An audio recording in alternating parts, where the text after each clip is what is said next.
জিনিসটা বলছি আমার অনেক প্রশংসা হচ্ছে কিন্তু আমার ব্যাগে। হ্যাঁ, তোমারও তো প্রশংসা হচ্ছে। আমার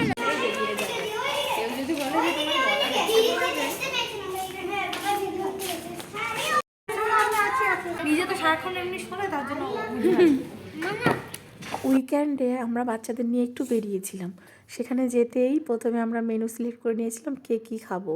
এতটাই ঠান্ডা লেগেছে যে গলার ভয়েসটাও চেঞ্জ হয়ে গেছে। তো আমরা প্রথমে স্যুপ নিয়েছিলাম, কর্ন স্যুপ, বাচ্চাদের জন্য খুবই ভালো, সেই জন্য কর্ন স্যুপটাই প্রথমে নিয়েছিলাম। তো এখানে সার্ভ করে দিচ্ছিল সবাইকে। স্টার্টারে নেওয়া হয়েছিল ক্রিস্পি বেবিকর্ন, বাচ্চাদের জন্যই ভেবে নেওয়া হয়েছিল সেই ক্রিস্পি বেবিকর্নটা নিলে ওরাও খেতে পারবে।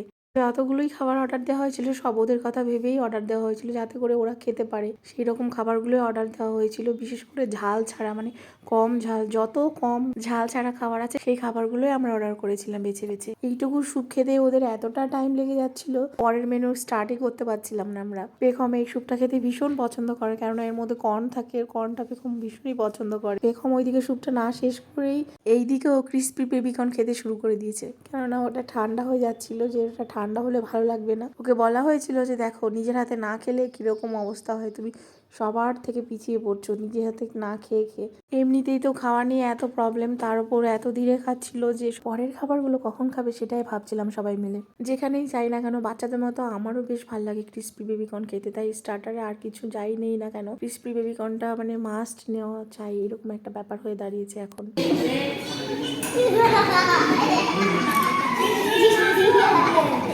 আমাদের মেন মেনু চলে এসেছে। হাসি শুনে বোঝা যাচ্ছে যে কতটা আনন্দে আছে সবাই। এত গল্প সবাই মিলে করছিল যে খাবারের কথা সবাই ভুলেই গেছিল।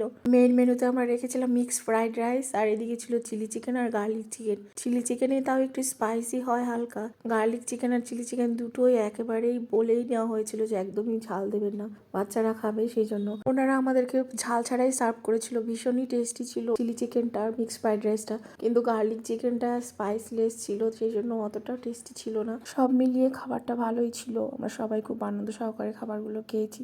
খাবার খেয়ে আমরা বাচ্চাদেরকে নিয়ে পার্কে গিয়েছিলাম।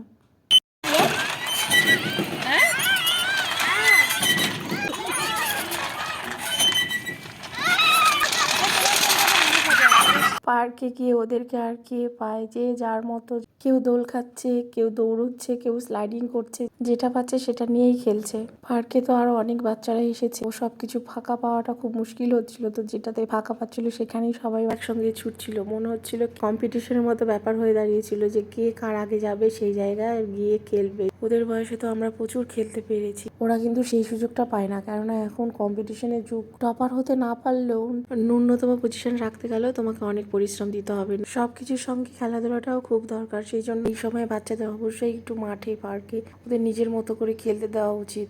আমরা চেষ্টা করি পেখমকে সেই সময়টা দেওয়ার, যাতে করে ও নিজের মতো করে একটু খেলতে পারে। এই সময় এমন অনেক বাচ্চা আছে যারা ঘরে পড়াশোনার অন্যান্য অ্যাক্টিভিটির মধ্যে থাকতে থাকতে নিজেদের এতটা ব্যস্ত করে ফেলে যে লোকের সঙ্গে ঠিকভাবে মিশতেই পারে না। সবসময় চাই পেখম যেন সেরকম একেবারেই না হয়। বাচ্চারা এত সুন্দর আনন্দ সহকারে খেলছে, দেখেই মন ভরে যাচ্ছে। পেখম অবশ্য ছোট থেকে ও মিশুকে স্বভাবের। এই যা দুজন আগে চলে এসেছে, একজন পিছিয়ে গেছে, আর একজন তো এখনো পর্যন্ত দেখাই যাচ্ছে না, অন্যদিকে খেলছে ও। আরে হু শেরে হু না পারলে ছেড়ে দে, ছেড়ে দে।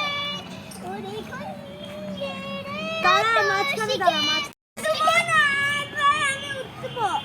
তাড়াতাড়ি তাড়াতাড়ি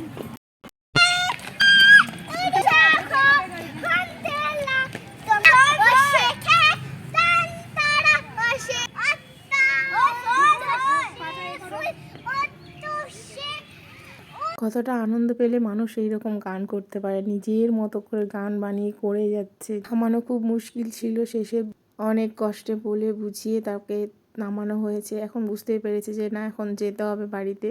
যাওয়ার সময় আবার এক রাউন্ড। আমরা তো গেটে দাঁড়িয়ে আছি, কিন্তু এদের খেলা শেষ হচ্ছে না। সবকিছু মিলিয়ে সারাদিনটা আজকে অনেক আনন্দেই কাটিয়েছি আমরা সবাই। সে খেলাটা শেষ হলো, পেখম তবুও পেছনের দিকে তাকিয়েছে, ভাবছে যে আরেকবার যদি খেলতে চান্স পেতাম।